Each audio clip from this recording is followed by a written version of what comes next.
Ben, le traducteur est un pont entre deux nations, deux civilisations, deux cultures. Euh, le rôle du traducteur est très important et bon, euh, l'Europe s'est développée grâce à la traduction de l'héritage gréco-romain, grâce aux Arabes d'ailleurs. La philosophie grecque a été transmise en Europe grâce aux théologiens arabes. Et aussi, il s'est développé aussi, il a prospéré grâce à l'héritage arabo-musulman. Ils ont tendance toujours à le nier, mais c'est la vérité. D'accord. Donc le traducteur joue, le rôle du traducteur est fondamental. Et la traduction de la culture islamique, des textes de l'islam, de la révélation, il a une valeur ajoutée. Parce que là, on entre carrément dans la question de la prédication, de la da'wah, de transmettre la parole d'Allah subhanahu wa ta'ala aux gens. Donc tu traduis les textes de la révélation, les textes du Coran et de la Sunna à d'autres gens, à des gens qui ne comprennent pas la langue arabe. Donc c'est très important. Donc il joue le rôle de prédicateur et le traducteur. D'accord. Il éveille les esprits, il leur donne, il prêche la bonne parole, il rapproche de leur esprit ce que veut dire Allah subhanahu wa ta'ala. D'où son rôle déterminant, d'où sa grande responsabilité. Le traducteur doit maîtriser son domaine. S'il s'agit d'un domaine de hadith, de jurisprudence, de méthodologie juridique, au solfège ou de culture générale islamique, il doit maîtriser ce domaine-là. Il doit maîtriser la terminologie de ce domaine-là. Mustalah. On dit que la terminologie est la clé du savoir. Mustalah huwa miftahul ilm. Il doit comprendre cette terminologie. Quand il lit un mot, il doit comprendre ce qu'il désigne du point de vue des fuqaha, des jurisconsultes, du point de vue des méthodologistes ou d'autres. C'est-à-dire qu'il doit maîtriser ce domaine-là. Et il doit aussi, il doit connaître globalement la culture musulmane, mais en même temps, il doit connaître la culture française s'il traduit de la langue arabe à la langue française. Il doit maîtriser les outils de la compréhension des textes, hein, il doit le lexique, la syntaxe, la rhétorique, la sémantique, tous ces détails-là, toutes ces subtilités-là, il doit les maîtriser, l'antéposition, la postposition, la comparaison, l'allusion, les tournures, tout ça, il doit les maîtriser pour les traduire dans la langue d'arrivée, qui est la langue française. Et en même temps, il doit comprendre la syntaxe française, la rhétorique française, pour bien traduire ces textes. Un exemple. Récemment, on m'a envoyé un livre. Ils m'ont dit, voilà, il faut vérifier une traduction d'un livre. Il faut vérifier cette traduction-là. Tu nous donnes si on peut la réparer ou si on va la changer carrément. Tu nous donnes ton avis. Et on m'a donné ce livre-là. Dès que je l'ai ouvert, il y a une dédicace.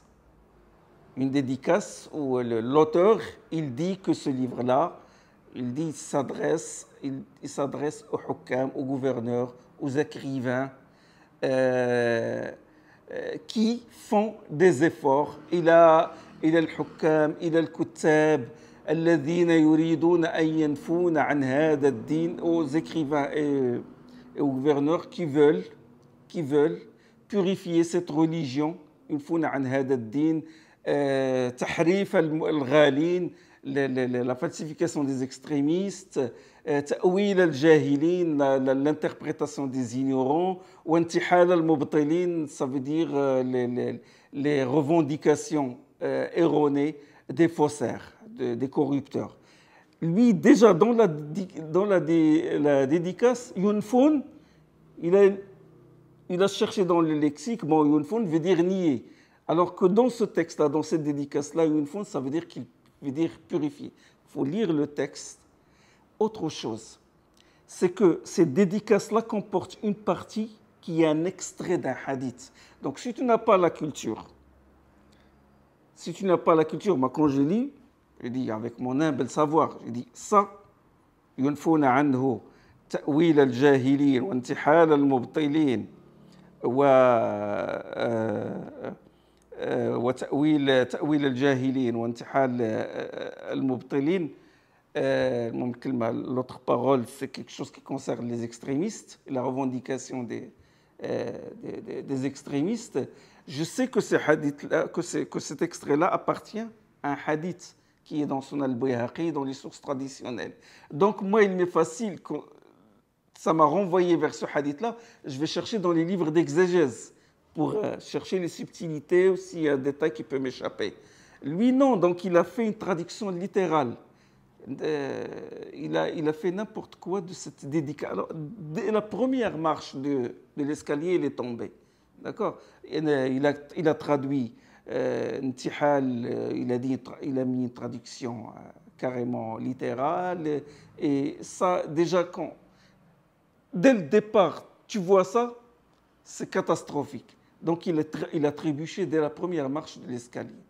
Et j'ai feuilleté, puis le livre parle du phénomène, du fléau du tekfir, le fait d'anathématiser quelqu'un ou d'anathémiser quelqu'un, de le taxer de mécréant, ce qu'on appelle le tekfir, le fléau du tekfir, qui est très répandu. D'accord ? Lui, il corrige cette idéologie-là, extrémiste. Lui, qu'est-ce qu'il a fait ? Je crois qu'il a recouru à Google, ou je ne sais pas, et il a cherché la traduction du mot takfir. Et directement, ça l'a renvoyé vers l'idée chrétienne de la kafara, de l'expiation du péché originel. Et il a traduit takfir par l'expiation, c'est-à-dire un sens contraire à ce qu'a voulu l'auteur. Et là, ça y est, il a tué tout le livre.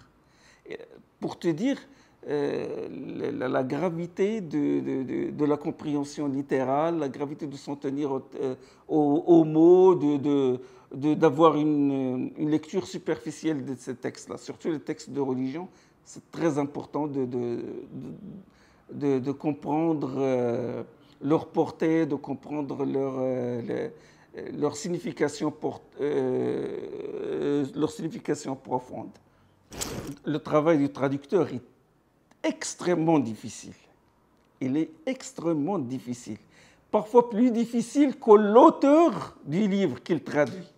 Parce que des fois, l'auteur, pour argumenter, par exemple, il cite une situation, il veut l'appuyer par des textes, par des paroles de savants, par des grands savants, Ibn Hajar, Zahabi, les grands. Lui, il va prendre un paragraphe des livres de ces savants-là et va le mettre. Et lui, il n'est pas chargé d'expliquer les détails, le paragraphe en entier, mot par mot.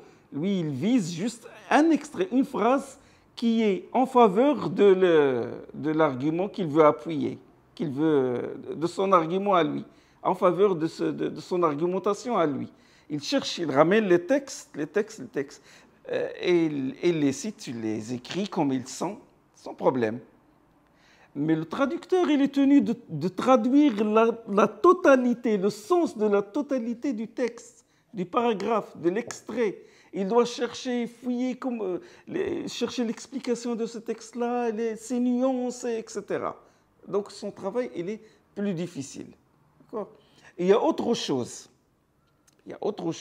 C'est que même si tu maîtrises la syntaxe, le vocabulaire, la rhétorique, la sémantique, etc., tu vas prendre un texte, tu vas faire l'effort de le traduire. Tu as ta traduction, mais quand tu lis ta traduction, ils n'auront pas la vibration du texte en arabe. Ils n'auront pas l'énergie, ou des fois, quand par exemple le texte il décrit, il te dépeint un tableau énergique, des événements tumultueux, mais quand tu traduis, tu as un texte mou, tu as un texte qui n'a pas la même énergie, qui n'a pas la même vibration, qui ne rend pas la rhétorique, qui ne rend pas l'effet, s'il s'agit d'un texte émouvant. Tu lis, tu te dis, bon, c'est un texte rigide, les mots, la traduction, elle est bonne, mais l'esprit du texte ne se retrouve pas dans ta traduction là, dans ta traduction. Là, c'est ce qu'on appelle le malaka, le don. Ça se développe avec l'âge, avec la maturité. Il faut des années de travail, des années de travail. Comme le faqih, comme le simple mécanicien. Dès qu'il démarre, il entend le moteur, il dit « problème il est là et le problème il est là ». Ça, il l'a acquis avec les années. Bah, pareil pour le traducteur, pareil pour le médecin, pour les autres hasards.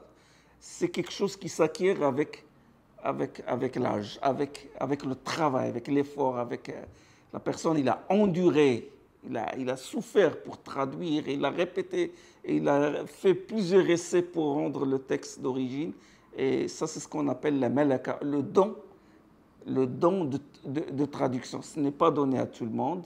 C'est Allah, subhanahu wa ta'ala, surtout quand il s'agit de textes de révélation, textes du Coran, de la Sunna, du texte de propos des savants, de savoir qui se transmet et qui va les guider vers l'au-delà, vers le paradis, quelque chose qui est éminente. Donc il doit y avoir de l'inspiration divine dans ça. Donc voilà, je peux conclure avec ça. Qu'Allah nous inspire.